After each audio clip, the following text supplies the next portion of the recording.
Welcome to story board. నీళ్ల కోసం, నిధుల కోసం, నియామకాల కోసం ఉద్యమించిన తెలంగాణ రాష్ట్రంగా అవతరించిన తర్వాత ఉద్యమ లక్ష్యాలను సాధించుకునే ప్రయత్నంలో ఉంది. తలాపునే గోదావరి, కృష్ణలు ప్రవహిస్తున్న తెలంగాణ భూములు నీటి కోసం నోళ్లు తెరవాల్సిన పరిస్థితి. ఏటేటా అన్నదాతల ఆత్మహత్యలతో మరణ మృదంగం మోగుతోంది. సమైక్య రాష్ట్రంలో ఎగువ రాష్ట్రాలతో జగడాలు, ప్రాజెక్టు ప్రతిపాదనల్ని కాగితాలకే పరిమితం చేస్తే అన్నదాతల ఆవేదన గాలికి ఎగిరిపోయింది. ఈ పరిస్థితిని సమూలంగా మార్చేందుకు తెలంగాణ ప్రభుత్వం వేసిన ముందడుగు మున్ముందు మిగతా రాష్ట్రాలకు ఆదర్శప్రాయంగా నిలవబోతోందా? తెలంగాణ దిశను మార్చేస్తుందా?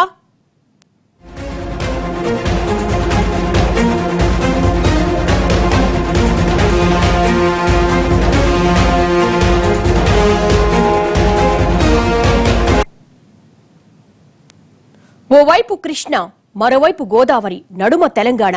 ఏ రాష్ట్రానికైనా ఇంతకంటే ఏం కావాలి?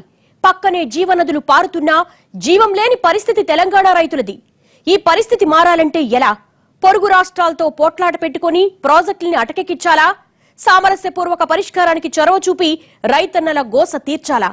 రెండో మార్గాన్నే ఎంచుకున్నారు తెలంగాణ ముఖ్యమంత్రి. తాను మాత్రమే గెలిచేవాడు నాయకుడు కాదు, పక్కనున్న వారిని గెలిపించుకునేవాడే నిజమైన నాయకుడు. ఫడ్నవీస్ తో ఒప్పందం ద్వారా తెలంగాణను గెలిపించడంతో పాటు మహారాష్ట్రకు ఆ విజయంలో భాగం పంచారు కేసీఆర్.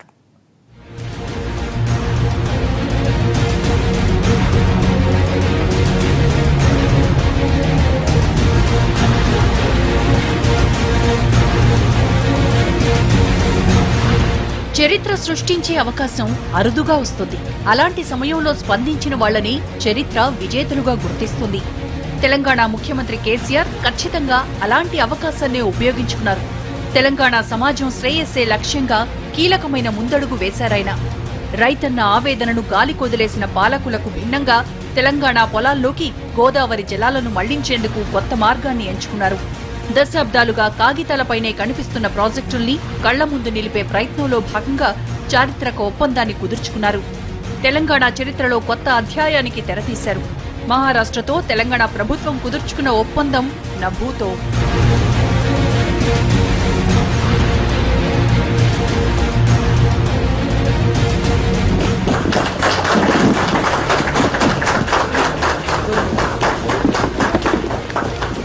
తెలంగాణకు నీరు లేక ఎన్నో ఏళ్ళ నుంచి మనం కష్టపడుతున్నాము. భూములు బీడుపడిపోయినాయి. పశువులకు కూడా సరిగ్గా నీళ్ళు దొరకని పరిస్థితులు, తాగునీరు లేక సాగునీరు లేక జనాలు వలసలు పోయిన జిల్లాలు కూడా ఉన్నాయి. ఫ్లోరైడ్ జిల్లాలు ఉన్నాయి. ఇవన్నిటికి కూడా సొల్యూషన్ వాటర్. వాటర్ ఎక్కడ ఉంటే అక్కడ డెవలప్మెంట్ ఉంటుంది. ఆంధ్రప్రదేశ్, కర్ణాటక మధ్య ఆల్మట్టి, కర్ణాటక తమిళనాడు మధ్య కావేరి, హర్యానా ఢిల్లీ మధ్య మునాక్ కెనాల్, ఇలా దేశమంతటా రాష్ట్రాల మధ్య జల వివాదాలు పతాక స్థాయిలో సాగుతున్నాయి. నీటి విషయానికొచ్చేసరికి రెండు రాష్ట్రాల మధ్య పచ్చగడ్డి కూడా భగ్గున మండే పరిస్థితి. ఒక్కసారి వివాదం చెలరేగిందంటే అప్పటిదాకా అన్నదమ్ములుగా ఉన్న వాళ్లు కూడా కత్తులు దూస్తున్నారు. కర్ణాటక, తమిళనాడు మధ్య కావేరీ జలాలు రగిలించిన మంటలకు రెండు రాష్ట్రాలు అపారంగా నష్టపోయాయి. ఇలాంటి పరిస్థితి ఉన్న దేశంలో పక్కపక్కనే ఉన్న రెండు రాష్ట్రాలు లివ్ అండ్ లెట్ లివ్ అనే కోణంలో ఒప్పందం చేసుకోవడం చరిత్రాత్మకం కాక మరేంటి?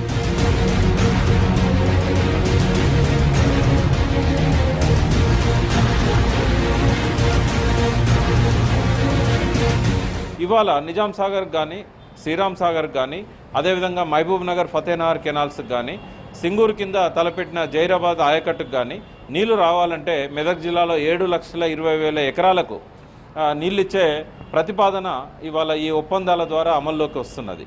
అదేవిధంగా గతంలో స్థిరీకరణ అవసరమైన నిజాం సాగర్, శ్రీరామ్ సాగర్ కింద 20 లక్షల, దాదాపు 18 లక్షల ఎకరాలకు ఇవాళ స్థిరీకరణ కోసం ఈ ఒప్పందం దోహదపడుతుంది. ఇదంతా ఒక్క రోజులో జరిగింది కాదు.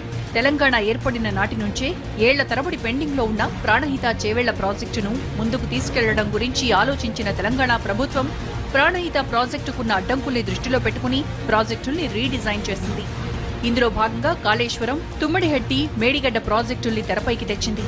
ఈ ప్రాజెక్టుల నిర్మాణంలో ఎదురవుతున్న ఇబ్బందుల్ని పరిష్కరించేందుకు తెలంగాణ నీటిపారుదల శాఖ మంత్రి హరీష్ రావు చొరవ చూపారు. 2 సార్లు మహారాష్ట్రలో పర్యటించి మంత్రులు, అధికారులతో చర్చలు జరిపారు. మహారాష్ట్ర, తెలంగాణ మధ్య జరిగిన ఒప్పందంలో హరీష్ పాత్ర ఎవరూ కాదనలేనిది.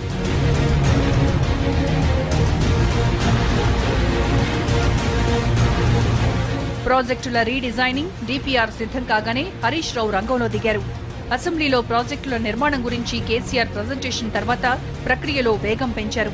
దాని ఫలితంగానే ముంబై మలబార్ హిల్స్ లోని సహ్యాద్రి అతిథి గృహంలో సంయుక్త సాగునీటి ప్రాజెక్టులపై తెలంగాణ మహారాష్ట్ర అంతర్రాష్ట్ర బోర్డు సమావేశం జరిగింది. ఈ సమావేశంలో సీఎం కేసీఆర్, మహారాష్ట్ర సీఎం దేవేంద్ర ఫడ్నవీస్ గోదావరిపై తెలంగాణ నిర్మిస్తున్న 3 కీలక ప్రాజెక్టులపై సాంకేతిక ఒప్పందం చేసుకున్నారు. గోదావరితో పాటు కృష్ణా జలాల విషయంలోనూ ఈ స్ఫూర్తిని కొనసాగిస్తామని, నదీ జలాలే కాకుండా ఇతర విషయాల్లో కూడా ఇరు రాష్ట్రాల ప్రయోజనాల కోసం పనిచేయాలని ముఖ్యమంత్రులిద్దరూ నిర్ణయించారు. గత సంవత్సరంన్నర నుంచి 2 రాష్ట్రాలకు సంబంధించినటువంటి ముఖ్యమంత్రులము, ఇరిగేషన్ మంత్రులు మహాజన్ గారు, హరీష్ గారు, 2 రాష్ట్రాల చీఫ్ ఇంజనీర్స్, సెక్రటరీస్ అంతా కూడా ఉమ్మడి సర్వేలు జరిపి, జాయింట్ సర్వేలు జరిపి ఒక నిర్ధారణకు వచ్చి మహారాష్ట్రకు తక్కువ నష్టం కలిగే విధంగా, తెలంగాణ కూడా తక్కువ నష్టం కలిగే విధంగా, సబ్మర్జెన్స్ చాలా తక్కువ ఉండే విధంగా 3 ప్రాజెక్టుల మీద ఈరోజు ఒక చరిత్రాత్మక ఒప్పందం చేసుకోవడం జరిగింది. తెలంగాణకు కావాల్సింది నీళ్లు. ఎక్కడి నుంచి తీసుకోవాలా, ఎంత ఎత్తు ఉండాలనేది కాదు, ఎన్ని నీళ్లు కావాలనేది మనకు ముఖ్యమైన విషయం. ఈరోజు మనం అందరం చూస్తూ ఉన్నాం. ఏదైతే ఈరోజు మెడిగడ్డ బ్యారేజ్ కోసం మహారాష్ట్రతో ఒప్పందం జరిగిందో అక్కడి నుంచే 1000 టీఎంసీల పైసలు నీళ్లు సముద్రానికి వెళ్ళిపోయినాయి. కాబట్టి నీళ్లు తమిళనాడు నుంచి తీసుకోవడమా, మెడిగడ్డ నుంచి తీసుకోవడం అనేది ముఖ్యం కాదు. పొరుగు రాష్ట్రంతో సఖ్యతతో ఉంటూ రైతాంగానికి కావాల్సిన నీళ్లు సంపాదించడం అనేది వాస్తవంగా అవసరం ఉన్నటువంటి పని. కాబట్టి ఆ పనినే మహారాష్ట్రతో ఈరోజు ఒక ప్రేమ భావంతో మేము చేసుకోగలిగినాం. తెలంగాణ ఉద్యమం పుట్టిందే నీటి కోసం. గోదావరి, కృష్ణాల్లో తెలంగాణకు కేటాయించిన సాగునీటిని వాడుకునేందుకు ప్రాజెక్టులకు ప్రతిపాదనలు ఉన్నా అవి ఏళ్ల తరబడి కాగితాల్లోనే మగ్గుతున్నాయి. దశాబ్దాల క్రితం మొదలుపెట్టిన ప్రాజెక్టుల పనులు జరుగుతున్న తీరు చూసి నత్తలు కూడా పగలబడి నవ్వే పరిస్థితి. ఏటా అకాల వర్షాలు, కరువు పరిస్థితులతో అన్నదాతలు అప్పుల పాలై ఆత్మహత్యల్ని ఆశ్రయిస్తున్నారు. కేసీఆర్ అధికారంలోకి రాగానే ఈ పరిస్థితిని మార్చేందుకు ప్రయత్నాలు ప్రారంభించారు. అందులో భాగంగానే మహారాష్ట్రతో కీలక ఒప్పందం కుదుర్చుకున్నారు. సాగునీటి ప్రాజెక్టుల విషయంలో కేసీఆర్ ఆలోచన వైఖరి ప్రధానమంత్రి నరేంద్ర మోడీ ప్రశంసలందుకుంది. తాజాగా కుదుర్చుకున్న ఒప్పందంతో తెలంగాణతో పాటు మహారాష్ట్రకు కూడా మేలు జరుగుతుంది. మహారాష్ట్రతోనే కాదు, కృష్ణా జలాల పంపిణీ విషయంలో కర్ణాటక, ఆంధ్రప్రదేశ్తోనూ స్నేహపూర్వకంగా వ్యవహరించాలని తెలంగాణ ప్రభుత్వం భావిస్తోంది. पेट हाथ में लेके ढूंढते हैं, दुबई जाते हैं, बहुत परेशान है, सूखा से बेहाल है, उनके लिए आज महाराष्ट्र सरकार का जो हमारा सहयोग मिला है, इससे हमारा कल्याण होगा, हमारे किसान का। मैं बहुत धन्यवाद, बहुत आभार हूँ। दूसरी बात मैं ये कहना चाहता हूँ, ये मित्रता सिर्फ गोदावरी पानी के लिए नहीं, कृष्णा पानी के लिए भी होगा। आगे चलकर हमारे बसेस चलते हैं, इंटरस्टेट बसेस भी चलते हैं, इंटरस्टेट कई मसले होते हैं, ये प्रेम भावना वहाँ भी चलेगा। मैं एक बात मुख्यमंत्री जी को आश्वासन देता हूँ, कृष्णा पानी में जो हमारे साथ अन्याय हुआ है वो आंध्र प्रदेश से हमारा झगड़ा है, महाराष्ट्र से हमारा कोई झगड़ा नहीं है। यह बात मैं साफ कहना चाहूंगा। और दोनों मिलके, दोनों के न्याय के लिए, दोनों के बराबर के हिस्से के लिए हम दोनों आपस में लड़ेंगे और वहां भी सफलता पाएंगे, मुझे इसमें पूरा आशा है। ఆర్డీఎస్ కు నీటి విడుదల విషయంలో తెలంగాణ నీటిపారుదల శాఖ మంత్రి హరీష్ రావు కర్ణాటక మంత్రితో చర్చలు జరిపి 4 టీఎంసీల నీరు విడుదల చేసేలా అంగీకారం కుదుర్చుకున్నారు. నీటి వనరుల కోసం కొట్టుకోవడం, రాజకీయాల్ని రగిలించి పబ్బం గడుపుకోవడం నిన్నటి వరకు చూసిన ట్రెండ్. కానీ మహారాష్ట్రతో ఒప్పందం కుదుర్చుకోవడం ద్వారా కేసీఆర్ కొత్త విధానానికి బాటలు వేశారు. తెలంగాణ, మహారాష్ట్ర మధ్య చిగురించిన బంధం కర్ణాటక, తమిళనాడు మధ్య కొత్త అధ్యాయానికి నాంది పలికినా ఆశ్చర్యపడాల్సిందేమీ లేదు.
Welcome back. ఒక్క ప్రయత్నం, 2 రాష్ట్రాలు, 3 నదులపై 3 ప్రాజెక్టులు, 4 కోట్ల ఆశలు. సింపుల్ గా చెప్పాలంటే ఇంతే కాని చరిత్రలో సుస్థిరంగా నిలిచిపోయే సందర్భం ఇది. నీళ్లు కావాలి కానీ కొట్లాట్లొద్దు. రైతు ఎక్కడి వాడైనా రైతే. తెలంగాణ, మహారాష్ట్ర, ఇరుగు పొరుగు రాష్ట్రాలు బతుకు బతికించు, ఇదే సూత్రం. ఏడాదిన్నరగా 2 ముఖ్యమంత్రులు, మంత్రులు, కార్యదర్శులు, ఇంజనీర్లు, అధికారులు ఉమ్మడిగా సంప్రదింపులు కొనసాగించిన ఫలితమే 3 ప్రాజెక్టులపై ఒప్పందం. కృష్ణాలో నీటి వనరులు తగ్గిపోయాయి. గోదావరిలో ప్రాణహితకు దిగువన ఇప్పటికీ నీటి వనరులు పుష్కలంగా ఉన్నాయి. ఈ ఏడాది జూన్ 1 నుంచి ఇప్పటి వరకు 1461 టీఎంసీల నీరు సముద్రం పాలైంది. ఈ నీరంతా ప్రాణహిత గోదావరిలో కలిసిన తర్వాత ప్రవహించేదే. మేడిగడ్డ బ్యారేజ్ నిర్మిస్తే ఈ నీరంతా అందుబాటులోకి వస్తుంది. శ్రీరామ్ సాగర్ నుంచి తూర్పు దిశగా మహబూబాబాద్ దాకా కాకతీయ కాలువలు, జనగామ దాకా తవ్విన వరద కాలువలు, ప్రాణహిత చేవెళ్ల కాలువలు జలధారలతో నిండాలంటే మేడిగడ్డ ఒక్కటే ఆధారం. ఉత్తర తెలంగాణలో రిజర్వాయర్లు, చెరువులు నింపడానికి ఎండి బీడు పడిపోయిన ఉపనదులు, వాగులు, వంకలు పునరుజ్జీవింపచేయడానికి కాళేశ్వరం ప్రాజెక్టును త్వరితగతిన పూర్తి చేయడం ఒక్కటే మార్గం.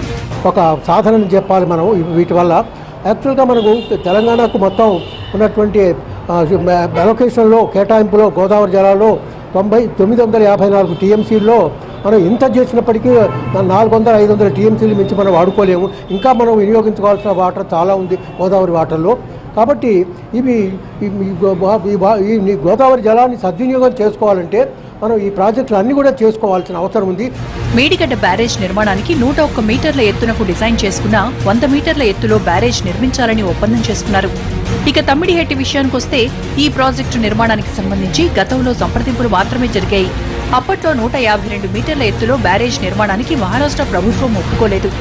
దీనికి ప్రత్యామ్నాయంగానే మేడిగడ్డను ఎంపిక చేసింది తెలంగాణ ప్రభుత్వం. తమ్మిడిహట్టి కంటే మేడిగడ్డ వద్ద నీటి లభ్యత ఎక్కువగా ఉంది. తమ్మిడిహట్టలో 5 టీఎంసీల నిల్వ ఉంటే మేడిగడ్డ వద్ద 100 మీటర్ల ఎత్తులో 16.17 టీఎంసీల నీరు నిల్వ చేసుకోవచ్చు. చనాక, కొరాట బ్యారేజ్ ను 213 మీటర్ల ఎత్తులో నిర్మించనున్నారు. నిర్మాణ వ్యయాన్ని తెలంగాణ, మహారాష్ట్ర 80:20 దామాషా ప్రకారం భరించాలి. బ్యారేజ్ నిర్మాణం ఇప్పటికే ప్రారంభం కావడంతో అంతర్రాష్ట్ర బోర్డు అనుమతి లాంఛనమే. ప్రాజెక్టులు ఏంటంటే పూర్తి చేసినామని చెప్పి గత ప్రభుత్వాలు ప్రకటించాయి, కానీ ఎక్కడ కూడా నీటి చుక్క రాలేదు. ఎస్ఆర్ఎస్పీ సెకండ్ ఫేజ్ కానీ, వరద కాలువ కానీ, అంతకుముందు ఎస్ఆర్ఎస్పీ మొదటి దశలో టేలెండ్ ఆయకట్టు కానీ, ఇవన్నీ కూడా ఏంటంటే ప్రాజెక్టు పూర్తయింది, కాలువలు పూర్తయినాయి కానీ నీరు వచ్చే పరిస్థితి లేకుండే. అదేవిధంగా నిజాం సాగర్ ఒకప్పుడు 2,31,000 ఎకరాలకు సాగునీరు అందిన నిజాం సాగర్ ఇవాళ 60,000-70,000 ఎకరాలకు కూడా నీరు వచ్చే పరిస్థితి లేదు. లోవర్ పెనుగంగ ప్రాజెక్టులో భాగంగా డిగ్రాస్ వద్ద పింపాల్, పర్సోడా బ్యారేజ్ నిర్మాణాన్ని చేపట్టాల్సి ఉంది. దీనికి సంబంధించిన ఎత్తుపై సమగ్ర సర్వే నివేదిక అందిన తర్వాత నిర్ణయం తీసుకుంటారు. ప్రాజెక్టులకు సంబంధించిన అన్ని రకాల డాక్యుమెంట్లు, డిజైన్లు, డ్రాయింగ్స్, ప్రాజెక్టు నివేదికలను 2 రాష్ట్రాలు ఇచ్చిపుచ్చుకోవాలి. భవిష్యత్తులో ఎలాంటి సమస్యలు ఎదురైనా 2 రాష్ట్రాలు స్నేహపూర్వక వాతావరణంలో చర్చించుకోవాలని ముఖ్యమంత్రులిద్దరూ నిర్ణయించారు. ఒప్పందంలో విధి విధానాల ప్రకారం బోర్డుకు ఒక్కో సంవత్సరం ఒక్కో సీఎం చైర్మన్ గా ఉంటారు. 2వ రాష్ట్ర సీఎం కో చైర్మన్ గా వ్యవహరిస్తారు. ఎజెండా అంశాల్లో 3 బ్యారేజీలకు సంబంధించిన సమగ్ర సాంకేతిక అంశాలను పొందుపరిచారు. 3 బ్యారేజీలకు రూపొందించిన విధి విధానాలు ఒకేలా ఉన్నాయి. బ్యారేజీకి సంబంధించిన అన్ని రకాల అనుమతుల్ని పొందడం తెలంగాణ ప్రభుత్వ బాధ్యత. మహారాష్ట్ర పరిధిలోని వాటికి సంబంధించి ఆ రాష్ట్రం సంపూర్ణ సహకారాలు అందిస్తుంది. తెలంగాణ ప్రభుత్వం వరద ప్రవాహంపై అధ్యయనం చేసి డిజైన్ను రూపొందించి తెలంగాణ సీడీఓ అనుమతి తీసుకోవాలి. అవసరమైతే ఫ్లడ్ బ్యాంక్స్ నిర్మించాలి. నదులు పెన్గంగ కానీ, ప్రాణహిత కానీ, గోదావరి కానీ ఇది కామన్ బార్డర్. అంటే మహారాష్ట్ర ఒకవైపు ఉంటుంది, తెలంగాణ ఒకవైపు ఉంటుంది. కామన్ బార్డర్ కాబట్టి ఇది 2 రాష్ట్రాలకి సంబంధించినటువంటి పని అవుతుంది. ఎందుకంటే ఈ బార్డర్ అనేది నది మధ్యలో ఉంటుంది. ఒక బ్యారేజ్ కట్టాలంటే సగం బ్యారేజ్ ఏమో తెలంగాణలో ఉంటుంది, సగం బ్యారేజ్ ఏమో మహారాష్ట్రలో ఉంటుంది. కాబట్టి ఇది అంగీకారంతో కట్టాల్సి వస్తుంది. కాబట్టి అగ్రిమెంట్ అనేది తప్పకుండా ఉండాలి. ప్రాజెక్టు నిర్మాణ సమయంలో ఆ తర్వాత నిరంతరం వరద మట్టాన్ని పర్యవేక్షించాలి. భూసేకరణ లేదా భూ సమీకరణ 2 రాష్ట్రాలు సంయుక్తంగా పారదర్శకంగా చేపట్టాలి. వీటికి మహారాష్ట్ర సంపూర్ణ సహకారాన్ని అందిస్తుంది. 2013 చట్టం గాని, 2 రాష్ట్రాల అంగీకారం మేరకు ఇతర విధానం ద్వారా గాని భూ సమీకరణ చేపట్టవచ్చు. బ్యారేజీ నిర్మాణానికి అయ్యే మొత్తం ఖర్చు తెలంగాణదే. గోదావరి ట్రిబ్యునల్ కు లోబడి నీటి వాడకంపై హక్కు మహారాష్ట్రకు దక్కుతుంది. నీటి కొరత ఏర్పడితే బ్యారేజీ పరిసర ప్రాంతాల్లోని తాగునీటికి ప్రాధాన్యమివ్వాలి. ముంపు ప్రాంతంలో చేపల వేటపై 2 రాష్ట్రాలకు హక్కులుంటాయి. రెండు రాష్ట్రాలు బ్యారేజీ త్వరగా పూర్తి చేసేలా చర్యలు తీసుకుంటాయి. ఇతర రాష్ట్ర సమస్యలు ముడిపెట్టి, నిధుల కొరత సమస్యను ముడిపెట్టి, అదేవిధంగా పవర్ సమస్యను ముడిపెట్టి 57 ఏళ్లు కాలం వెల్లదీశారు. ఇవాళ స్వయం పాలన చేపట్టారు కాబట్టి కేసీఆర్ గారు తప్పకుండా సమైక్య రాష్ట్రంలో సాధ్యం కానిది ఇవాళ తెలంగాణ రాష్ట్రంలో సాధ్యమవుతుంది.